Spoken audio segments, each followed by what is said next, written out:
Hotel ইন্টারকন্টিনেন্টালে আছেন সহকর্মী রিশাদ হাসান। আমরা সরাসরি যুক্ত করছি তাকে। রিশাদ, ইসাকদারের সঙ্গে সকাল 8:30টায় শুরু হওয়া যে বৈঠকটি সেটি এখনো চলছে। এই বৈঠকে কোন কোন বিষয় নিয়ে আলোচনা হচ্ছে সেটি আমাদের জানাবেন, এবং ইসাকদারের আজকের কর্মসূচি নিয়ে কি তথ্য আছে আপনার কাছে?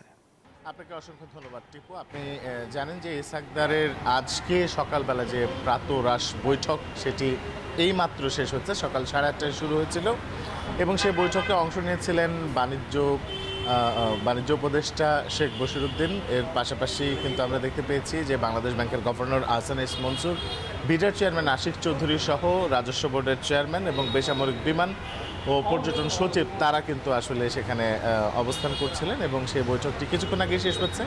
কিছুক্ষণ আগে আমরা গণমাধ্যম থেকে তার সঙ্গে কথা বলার চেষ্টা করছিলাম। তিনি শুধুমাত্র চলে যাবার মুখে একটি কথা বলে গেছেন যে পররাষ্ট্র উপদেষ্টার সঙ্গে তার যে বৈঠকটি হবার কথা রয়েছে হোটেল সোনারগাঁয়ে, সেই বৈঠকটি ইতিবাচক হবে বলে তিনি আশা করেছেন এবং তিনি কিন্তু এরই মধ্যে ইন্টারকন্টিনেন্টাল থেকে বেরিয়ে গেছেন এবং তিনি কিছুক্ষণের মধ্যে হোটেল সোনারগাঁয়ে পৌঁছাবেন এবং সেখানকার যে কার্যক্রম সেখানে তিনি অংশ নেবেন। এছাড়াও দিনব্যাপী তার বেশ কিছু কার্যক্রম রয়েছে, যেমন বেলা 2:30টার দিকে তিনি জামায়াতের আমির তার বাসায় যাবেন এবং আজকে কিন্তু বিএনপি চেয়ারপারসন বেগম খালেদা জিয়াকেও তার দেখতে যাবার কথা রয়েছে।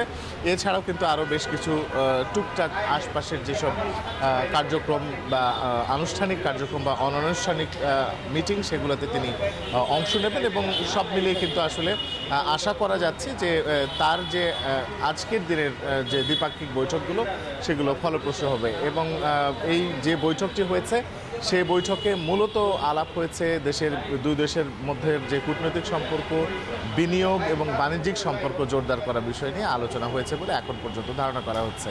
এই ছিল আমার কাছে হোটেল ইন্টারকন্টিনেন্টাল থেকে সর্বশেষ। ফিরে যাচ্ছি আপনার কাছে স্টুডিওতে। রিশাদ, আপনাকে ধন্যবাদ।